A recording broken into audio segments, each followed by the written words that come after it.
രാമു നല്ല hard working ആയിട്ടുള്ള ഒരു ഗ്രാഫിക് ഡിസൈനറാണ്. ആൾക്ക് നല്ല ക്രിയേറ്റിവിറ്റി വരും, പക്ഷെ ചില സമയത്ത് ക്രിയേറ്റീവ് ബ്ലോക്ക് വരും. ആ സമയത്ത് ആൾക്ക് എന്ത് വേണം? കോഫി വേണം. അങ്ങനെ തൊട്ടടുത്തുള്ള കോഫി ഷോപ്പിൽ പോകുന്ന സമയത്ത് അവിടുത്തെ റിസപ്ഷനിസ്റ്റ് ഭയങ്കര ബിസിയാണ്. ഒരു ഇൻട്രസ്റ്റ് കാണിക്കാതെയാണ് ആളെ വെൽക്കം ചെയ്തത്. അങ്ങനെ പോയി ഇരുന്നു.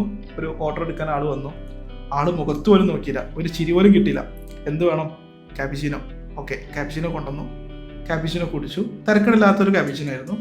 തിരിച്ച് ഓഫീസിലേക്ക് തന്നെ വർക്കിലേക്ക് തന്നെ തിരിച്ചു പോയി. പിറ്റേന്നും ഇതേ ക്രിയേറ്റീവ് ബ്ലോക്ക് വരുമല്ലോ. ആ സമയത്ത് വേറൊരു കോഫി ഷോപ്പിലേക്ക് പോവാണ്. അവിടുത്തെ റിസപ്ഷനിസ്റ്റ് ഗുഡ് മോർണിംഗ്, നല്ലൊരു ചിരി കിട്ടി. നേരെ പോയിരുന്നു. ആള് ഓർഡർ എടുക്കാൻ വന്നു. നല്ലൊരു കോഫി സജസ്റ്റ് ചെയ്തു. ഈ ഒരു കോഫി ആണെങ്കിൽ നല്ലതായിരിക്കും. ഓർഡർ ചെയ്തു. എന്നാൽ പിന്നെ അതന്നെ ആയിക്കോട്ടെ. വരുന്ന സമയത്ത് ഒരു കുക്കീസും കൂടെ കോംപ്ലിമെൻ്ററി ആയിട്ട് എക്സ്ട്രാ ഉണ്ടായിരുന്നു. ആൾക്ക് മൊത്തത്തിൽ ആ ഒരു പ്ലേസ് ഇഷ്ടപ്പെട്ടു. പിന്നീട് ഇതേ സമയം എപ്പോഴൊക്കെ ക്രിയേറ്റീവ് ബ്ലോക്ക് വരുന്നു അപ്പോഴൊക്കെ ഈ സ്ഥലം ആൾ ഓർമ്മ വരികയും ഇതേ പ്രോസസ്സ് റിപ്പീറ്റ് ചെയ്യുകയും ചെയ്യും. ആളുകൾ എപ്പോഴും എന്താണ് അവർക്ക് ഫീൽ ചെയ്തത് അതാണ് ഓർക്കുകയുള്ളൂ. അവർ വാങ്ങിയത് അവർ മറന്നുപോകും. അപ്പോൾ നമുക്ക് കസ്റ്റമർ സൈക്കോളജി ഡേ 22 വീണ്ടും കാണാം.